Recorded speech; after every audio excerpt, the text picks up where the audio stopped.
Борьба с фанфуриками выходит на новый уровень. Депутаты Госсовета Чувашии выступили с инициативой ужесточить товарооборот спиртосодержащей продукции, которую можно легко купить в аптеках.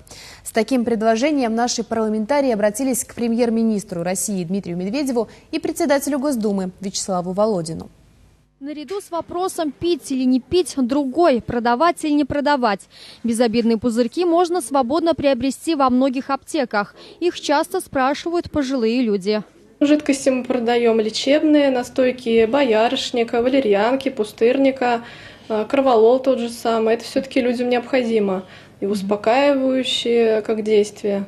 Пока одни лечатся, другие калечатся. Особым спросом у любителей аптечных напитков пользуется асептолин. Видимо, привлекает большой объем и низкая цена, рассказывает заведующий отделением острых отравлений БСМП Александра Прохоровская.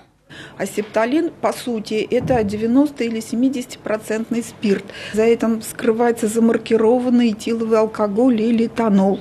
163 за эти 9 месяцев было отравление суррогатами алкоголя. По-видимому, это связано с употреблением различных суррогатных спиртов, которые население часто приобретает, я так думаю, именно в аптеках.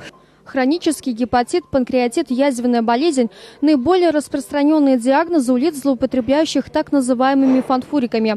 Однако аптеки и их продающие никаких законов формально не нарушают. И многие сети отказываться от подобной прибыли не намерены. Решать проблему необходимо законодательно, причем не на местном, а на федеральном уровне. Именно поэтому чувашские депутаты обратились в Москву. Необходимо внесение изменений в федеральное законодательство о том, чтобы ввести акцизы на такой товар. То есть фактически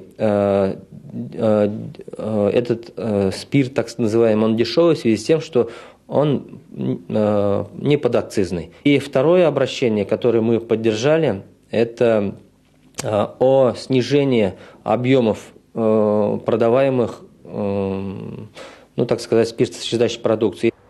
Введение акцизов и уменьшение объема флаконов для лекарственных настоек, по мнению инициаторов, должны снизить спрос на спиртосодержащую продукцию у любителей аптечного горячительного. Депутаты надеются, что их предложения найдут поддержку у федеральных коллег. Вероника Павлова, Виктор Степанов, Вести Чувашия.